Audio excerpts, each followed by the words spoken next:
I'm Frank Idell, CEO of Pharmaco-Kinesis Corporation. PKC mission is to introduce a next generation smart medical devices, among which we have introduced the Medtronic biofeedback pump, which is a smart implantable pump. My name is Tom Chen, and I am a professor of neurosurgery at USC, and I am also the director of surgical neuro-oncology at USC. When we initially started with PKC, we had a vision of treating cancers of the brain in terms of getting specific delivery to that cancer.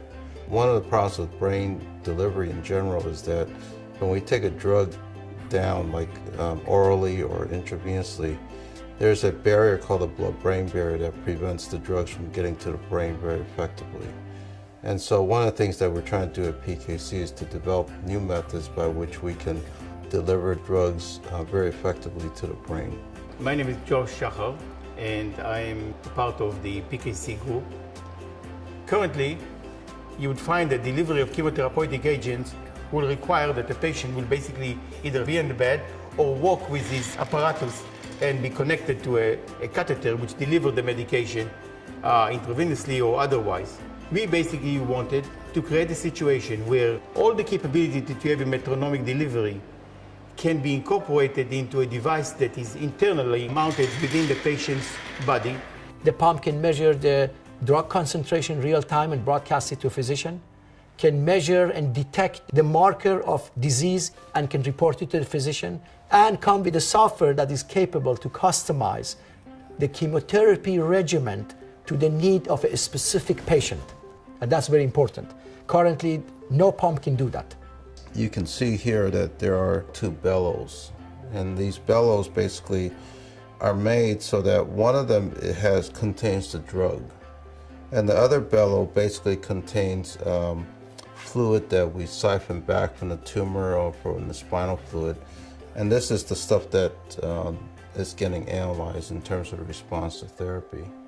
We had to create a system that is dynamically able to change and adapt into the disease model while actually emulating certain part of the disease progression.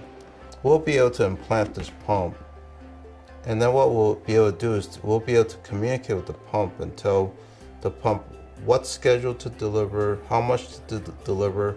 We'll even eventually be able to say combine different drugs with it.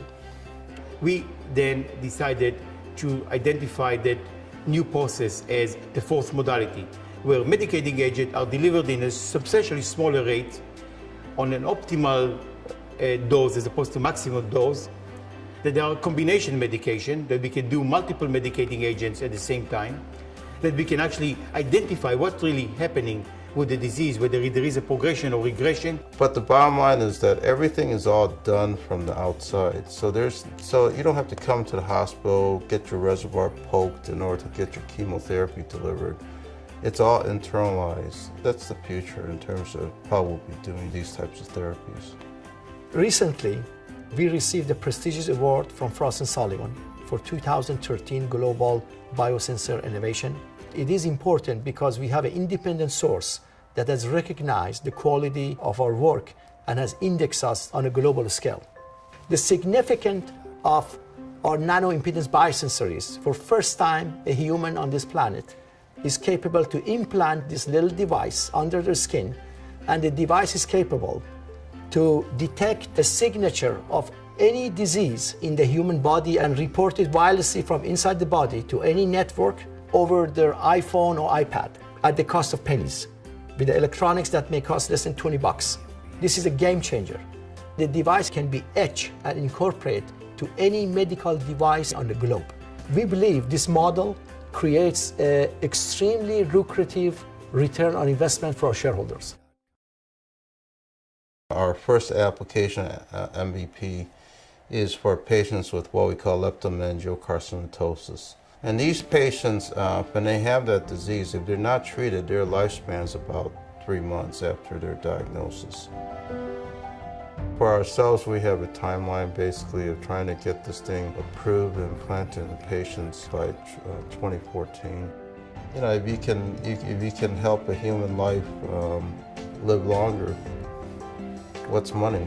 It's sort of priceless, right? We want to prevent the reoccurrence of the disease by continuously monitoring the disease while delivering smaller amount of medication, what we call an optimal delivery dose, and be able to see whether there are any indicators, markers within the serum or the blood or wherever the location is to prevent from the recurrence. And if it occurs, we want to address it as early as possible so we prevent the onslaught of metastasis within the entire human body.